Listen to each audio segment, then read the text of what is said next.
Secret Service and its ability to protect the president are coming under heavy fire after Saturday's assassination attempt on former President Donald Trump. As we discussed earlier in the show, intelligence agencies did know of an Iranian threat to kill Trump, and supposedly there were adjustments made to Trump's security detail. Still did not prevent 20-year-old Thomas Matthew Crooks from firing a rifle at Trump from a nearby building, a rooftop, at the Pennsylvania rally on Saturday.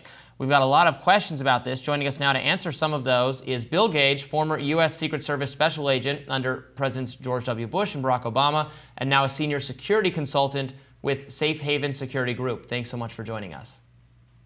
Thanks, Robbie. Thanks for having me. Yeah, really fascinated to get your perspective. Myself, Jessica, and so many of our viewers, and so many people on social media, other commentators, have a lot of questions about what went wrong because it looks like a massive security failure. Now, Kimberly Cheadle is saying she's not going to, the head of the Secret Service, saying she's not going to resign, said something about a sloped roof being the reason the snipers were not on that roof, although they were on another roof that was also sloped. What can you describe it, from your perspective? Was there a security failing, or why was that roof not secured? Why was the shooter able to gain access to it? What exactly went wrong? Well, first of all, Robbie, I just want to say as an American, I was appalled. I am a student of history, and I wish we could get back to, an atmosphere in American politics where politicians would beat each other up in the media all week and then sit down on Friday nights and have a glass of scotch and a cigar like, the Reagan and Tip O'Neill model. So as a father and an American, I was pretty appalled. As a security consultant and a former agent, of course, I have questions. And so when I'm watching the video of that almost in real time of the incident, I have a lot of questions too. So, I think some of Director Cheadle's comments have been misinterpreted about the slow roof. So, in my 13 years as an agent, I never once actually stood on a sloped roof. So the sort of security protocols from the service's point of view is they'll just control access to the roof, whether you'll be posted up inside in a hallway, controlling the ladder that leads up to the roof. You might have a perimeter post around the building if it's an outside roof access. And, when she made the comments about it being unsafe, really the only people in the service that are trained in kind of being secured by a rope if they have to rappel off of a building would be the CS or some of the CAT guys. So we received extra training in that when I was on CAT. So sort of your run-of-the-mill post-tender agent is not going to have training in how to be safe up on a sloped roof. So I think some of her comments have been misinterpreted. And, listen, she's under hot water. There's no way to sugarcoat that. She's going to have a lot of explaining to do before Congress. And rightly so. That's her position. She's an appointed position within the Biden administration, so she has to answer for whatever security failures happened at the event. So I think to pin all of the blame on her, I think is a little bit unfair. You could have General Patton as the director of the Secret Service, and if there's a faulty security plan, something bad could happen. Now, an assassination attempt at the national level from a U.S. citizen or a group of U.S. citizens. We now know the shooter had a transmitter with him. The FBI still believes he was working alone. We're not so sure about that now. And now we're getting these reports that potentially Iran had a threat against Trump that Secret Service was aware of, and this was heightened security. Now, a foreign assassination attempt would be destabilizing on a global level in a totally different way. But if this was heightened security, what do we make of that? How much sway does the candidate, like Trump in this case, have over what the detail looks like? Was this typical for what you would expect for a heightened security scenario? Yeah, let me just address something you said in the beginning there about sort of geopolitical consequences. And listen, I've great respect and admiration for the FBI, friends that are FBI agents, and I'm not demeaning them at all. But, the mission of the Secret Service is absolutely crucial to the functioning of our American democracy and our democratic system. If our elected leaders cannot make decisions based on their own judgment, then we've just become a banana republic, right? And, I am not being political in any way, but without the Secret Service, you would have a January 6th kind of like every day, right? So I think it's vital to have a very robust protective agency like the Secret Service that is vital to our American democracy.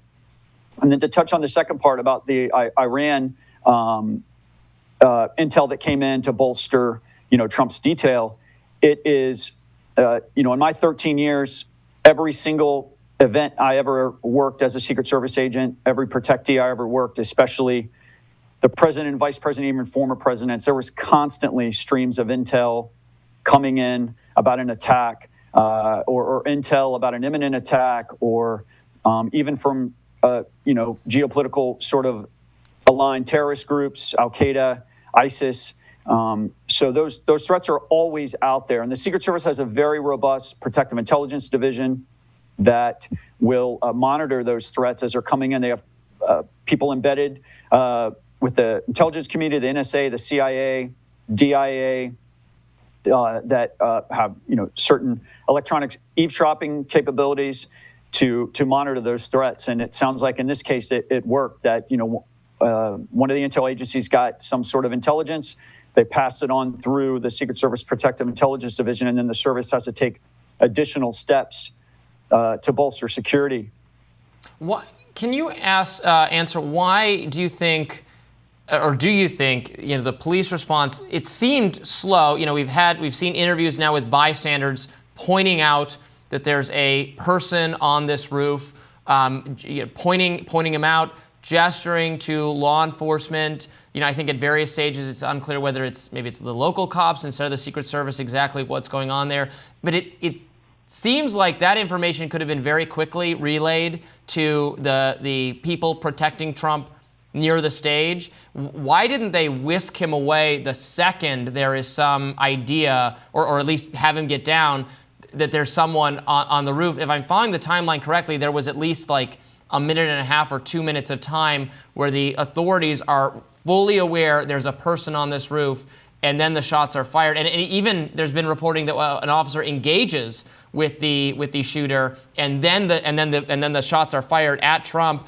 Why was there not Secret Service, getting him down before those shots? Because it was not news at that point to the law enforcement in the area that they were dealing with that situation.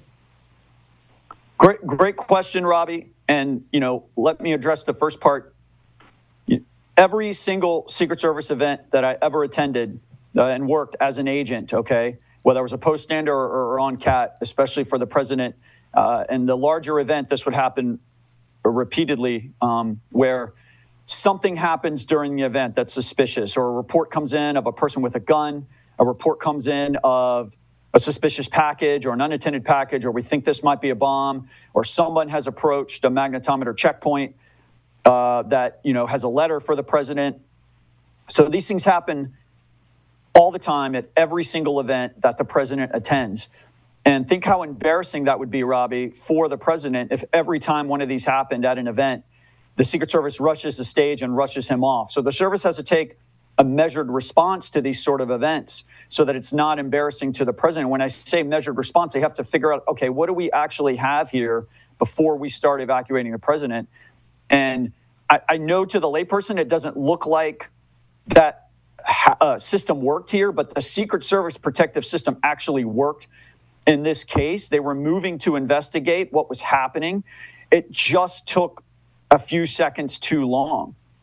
All right, so, I know there's video out there of bystanders telling the police, hey, he's got a gun, he's up there with a gun. But, by the time that information is getting relayed back to the Secret Service command post, and then the Secret Service command post is then radioing out to agents and to the counter snipers and to the CAT team that, hey, we think there's a guy here with the gun. Those things took precious seconds. And unfortunately, he was able to get shots off before the counter snipers were able to engage him. There are a couple questions about the inner perimeter, that there was a woman secret security agent that was not tall enough to shield Trump's head with her body, with her own head. And then in sort of between the second perimeter where the crowd is and the extend, tier, local law enforcement was supposedly in charge where this building was, where Thomas Crooks was positioned. Do you think that the Secret Service, upon sweeping that tier, was not thorough enough? Is it true that it's typical that local law enforcement is responsible for this tier? What do you make of those two breakdowns that have really made viral moments following this? Yeah, let me address the first one, and I will probably get hate mail, and so will you, for saying some of this. I believe in an absolute merit-based hiring process. I believe in merit-based promotions, and I judge people on their character and can they do the job. And I've been involved in some of the most elite units in the world. I've trained with the most elite units in the world. I've been deployed to some of the most elite units in the world, Delta Force SEAL Team 6, the SAS. And one thing that I have found is you can never judge somebody by looks alone. You never know someone's capabilities by height and weight and how they look. I have been deployed with Delta Force guys that were, 5 feet 5 inches tall and 120 pounds, and they're absolute ninjas and will can out PT just about anybody out there. So I would hesitate in some of those viral posts that are going on, especially about that one female agent. You don't know anything about her. You don't know anything about her background. She could be a former Division I athlete. So I would just caution folks to, it's easy to jump on the bandwagon and call her a DEI pick, but I would really, really hesitate and tell people you just never know. You can't judge someone by looking at them. So I would be very cautious and careful in criticizing her. So, and the second part of your question was about the line of sight. Right, yeah. So that sort of in between the crowd, which typically we have heard from Tim McMillan. The crowd is what the Secret Service is responsible, in addition to the inner perimeter we just talked about, and then the extend tier. But between the crowd and the extend tier, where long-range threats are, typically local law enforcement is responsible for that tier. Is that true from the events that you've worked? And do you think that... Yeah, absolutely. Yeah, absolutely. That is typically a local law enforcement responsibility. And listen, the reality is, in a perfect world, there would have been 1,000 Secret Service agents there and 50 CS teams. But the Secret Service just doesn't have those resources. The RNC started today or yesterday. Biden had an event on Sunday that obviously was since canceled, but the president had other events scheduled. So you have agents and counter sniper teams deployed all over the United States to support these other events, and the Secret Service has to position their resources effectively and efficiently the best they can with what they have available. So that's why the Secret Service has to rely on the local police to assist in securing some of these events, and that typically almost every single event I worked on, and I worked on some big national special security events, the State of the Union, and other large outdoor events such as some of the conventions. I was at the Denver Convention in 2008, the DNC when Obama received the Democratic nomination, and all of those, the local law enforcement really assist the Secret Service, especially in securing these outer perimeter posts. So the Secret Service is very reliant on them, and I think there's some reports about the Secret Service kind of being in conflict with some of the local agencies and a back and forth with who's to blame, and I really don't believe some of those reports, and I would just caution people that are reading those. They don't really know what goes on behind the scenes as far as the relationship between the Secret Service and the locals. And I look at that as a former agent, as a security professional. There might have been some sort of misunderstanding about who was responsible for what aspects during the security plan, and that's very, very common. That happens all the time.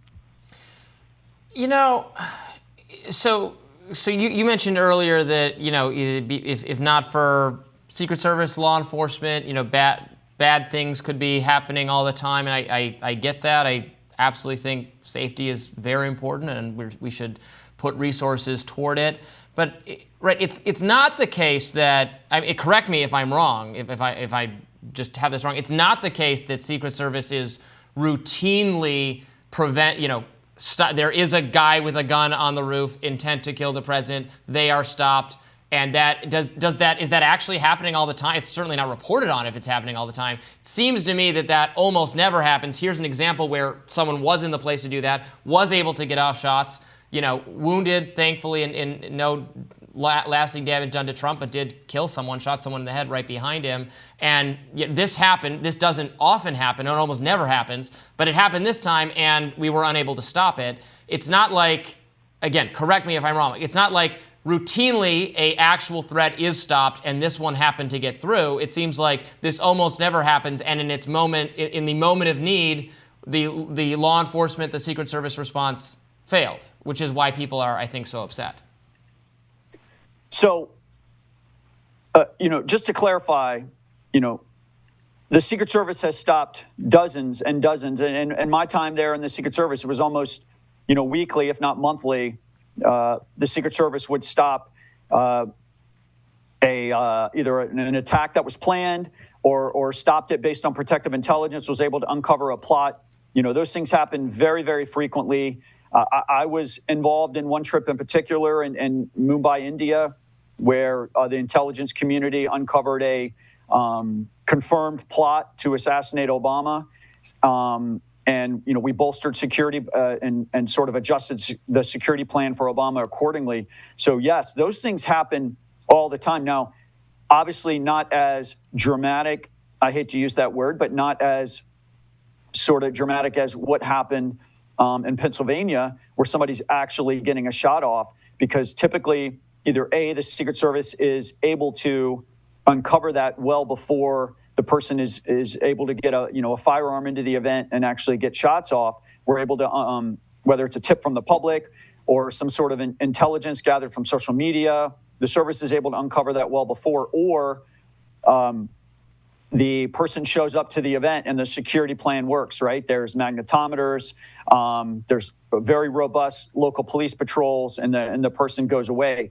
And so I just, as a former agent, I would say to that, hey, just because the Secret Service isn't out here publicizing and doing press conferences every week saying, hey, we uncovered this plot against President Biden, or we uncovered this plot against President Trump and we stopped it, don't think that that's not going on behind the scenes. I know, I was there. I can tell you story after story where the Secret Service, did uncover plots against some of their protectees, and were able to modify security plan or bolster security around the protectee. All right, thank you so much for joining us, Bill Gage. Really appreciate you breaking all of this down. Yeah, we really appreciate it. Thank you. Thank you, guys. Thank you.